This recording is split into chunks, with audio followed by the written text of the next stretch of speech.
celui sur lequel j'interviens tous les jours.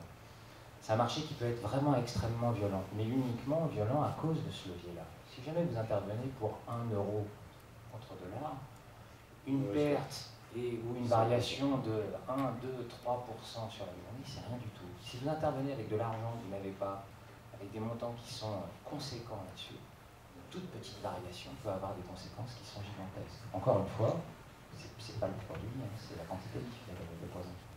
Sans l'effet de levier, si vous dépassez une certaine limite, vous êtes sûr de perdre. C'est pas compliqué. Alors, ils ont proposé via des CFD, par exemple, d'intervenir sur l'eurodoll, etc.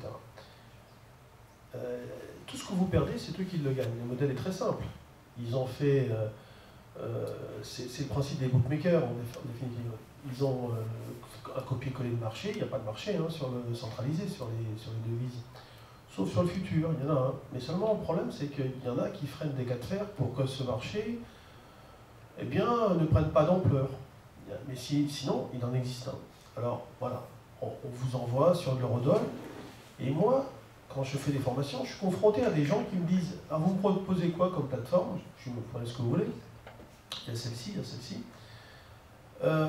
Ah oui, non, mais là, je vois, l'effet de levier, il est de 100. Eux, ils proposent 400. Ah, j'ai trouvé une super plateforme. Eux, ils proposent 1000, c'est génial. Qu'est-ce que vous voulez qu'on leur dise? On a beau leur dire que, je ne sais pas si Morgane sera d'accord avec moi, mais moi, je dis aux gens, écoutez, vous démarrez sur ce marché, d'abord, qu'est-ce que vous venez faire? Tiens, demain, je fais un webinaire là-dessus. C'est gratuit, hein, vous pouvez le regarder. Je le fais sur formation trading avec Saxo. Mais je vous dis ça, alors là, il n'y a aucun intérêt financier. Hein. Vous pouvez y aller, regarder, oublier. Et je vais en parler un petit peu, mais moi je dis aux gens, commencez doucement, avec un effet de levier déjà, allez, 10. Je ne parle pas de 1000, hein, je parle de 10. Déjà, si vous tradez bien avec 10, vous allez gagner beaucoup d'argent. Et un professionnel, un vrai pro, s'il dépasse 30, j'y crois pas. Il s'en sortira pas. 30. Sans bretelles, hein, c'est-à-dire que sans muraille, sans voir à travers la muraille de Chine, parce que j'en ai vu plein entendre achète 1 milliard d'eurodoll à côté, un peu plus loin dans la salle, et puis putain, j'ai fait une belle journée de trading, je suis un super trader, t'as vu, j'ai acheté ce matin, j'ai vendu, j'ai gagné X millions. Ah oui, évidemment, il a entendu, les mecs qui ont acheté pour d'autres 1 milliard et 1 milliard d'eurodoll. Il y a eu des tickets hein, de ce montant-là. On ne les a plus aujourd'hui, mais il y en a eu. C'est très rare quand même, hein, mais à une époque, il y en avait beaucoup. Donc si vous dépassez un effet de levier, vous avez plusieurs impacts. Le fait que ce n'est pas du tout adapté au marché, pas du tout adapté à ce que vous allez rencontrer, mais pour savoir ce que vous allez rencontrer, il faut un petit peu d'expérience, il faut se mesurer, et si vous vous mesurez en partant avec des effets de levier trop importants, votre expérience ne va pas grandir beaucoup, parce que vous allez tout de suite être au tapis. Donc commencez doucement, tout doucement, 10, éventuellement si ça gagne, vous allez peut-être augmenter. Le problème dans la bourse, quand on trade, vous savez, moi je dis la menace est plus forte que son exécution. Tu joues, tu prends une position et tu perds 10%, avec tu joues avec un effet d'effet de levier. Imaginons que tu joues avec un effet de levier de 30, le marché perd 0,3 et là tu perds 30 fois 0,3. Donc 9%. C'est acceptable de perdre 9%.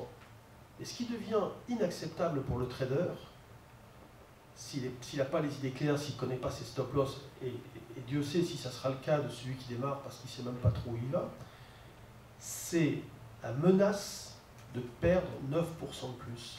Ça, c'est comme aux échecs, on dit, la menace est plus forte que l'exécution. Et si l'erreur de trading, tu ne la fais pas à l'instant T, tu la feras un peu plus tard. Parce que tu vas être tellement perturbé mentalement que tu n'arriveras pas à t'en sortir. Donc, voilà, vraiment être très prudent sur l'effet de levier, parce que les vrais pros ne jouent pas avec les effets de levier qui vous sont proposés via des plateformes de type CFD. Ça n'existe pas. Ça n'existe pas. De toute façon, ça rejoint la thématique de ce soir. On parle de contrôle de risque, alors que même le particulier ou monsieur tout le monde a accès avec des leviers qui sont démentiels. Donc transposer ça dans la finance, dans les institutionnels, ils ne vont pas se priver. C'est comme ça. C'est triste. Donc il faudrait qu'ils passent une loi, plus d'OTC, des bonus. En parlant de bonus, c'est sorti ce soir sur CNBC, les bonus à Wall Street ont augmenté de 8% l'année dernière. Pourtant l'année dernière c'est la crise, hein. 8% de hausse. Donc, vous pouvez expliquer à un trader, ça ne marche pas à Wall Street. Il va aller à Singapour, il va aller à Hong Kong. Ils sont au plus haut historique aussi. Pardon? Ils sont au plus haut historique. Non, non, je parle des bonus. Oui, mais le marché est au plus haut historique. Oui, mais... Ils ont gagné beaucoup d'argent là-bas quand même. Oui, mais n'empêche qu'un trader qui n'a pas de bonus, ben, il va aller ailleurs. C'est un petit peu comme ça n'a aucun rapport, mais c'est comme la pollution. On parle, oui, il faut faire attention. Les deux plus gros pollueurs de la Terre ne respectent pas le traité de Kyoto. Et après, derrière, mais quand même que vous faites des efforts à l'environnement, si les plus gros pollueurs ne se sentent pas concernés par la règle ou le règlement, bon, on va où? Mais en trading, c'est pareil. Si vous, votre banque, utilise, respecte les risques, respecte les modèles, fait attention, tout ça, et que vous perdez des parts de marché, ben, votre gros trader va dire ben, j'ai pas de feuille de risque, mais je m'en vais. Et c'est ça qui se passe avec beaucoup de traders français. Et une banque française, je connaissais un des DRH, son problème à Noël, c'était de garder ses traders en France. Parce qu'ils ont dit, écoute, si la taxe à 75% passe, plus toute la symbolique autour, mais ils se sont dit, ben, moi je reste pas, hein. Je vais à Londres. Ils font juste prendre l'Eurostar, 2 heures d'Eurostar, ils sont à Londres, ils font leur business, ils reviennent le week-end, tout est beau. Donc à Londres, déjà, par rapport à ça, ils faussent le jeu au niveau des bonus. Donc si, pour revenir à la question que vous posez, ben, en fait c'est tout un enchaînement. Et le but du jeu, ben, c'est de gagner de l'argent, point. Et le trader qui n'a pas d'argent, qui n'a pas de feuille de risque, on dit une feuille de risque d'avoir des leviers, aucun intérêt, quoi. Mais je sais pas, un trader dans une grosse banque, c'est pour faire la même chose que le particulier, pas d'intérêt. Enfin attention, les belles années des traders, enfin moi j'y suis à compte propre, hein, donc moi j'ai jamais accepté les embauches, les propositions que j'ai eues, jamais, jamais, jamais. De toute façon, c'est maintenant qu'on va m'en faire, je suis trop vieux. Mais les belles années des traders, elles sont un peu derrière, hein, parce que... Alors là, il y en a quand même il y en a énormément sur le carreau. Enfin, non. Être bien payé et pas savoir ce qu'on fait. Il y en a de moins en moins, il y en a de moins en moins qui sont bien... Attention, là c'est aussi l'image qu'on vous fait dans le football. Évidemment, il y a ils sont assez nombreux, bien sûr, à toucher beaucoup d'argent, à faire du spectacle, etc. Donc à générer de l'argent. Mais il y a aussi des millions de joueurs qui gagnent rien et qui le font pour le plaisir. Ok, on va peut-être... Non mais c'est vrai, les belles années sont quand même derrière. Juste s'il y a peut-être juste une dernière question ou deux, une plutôt, mais... Non, c'est bon. Ok, bon bah merci beaucoup en tout cas d'être venu.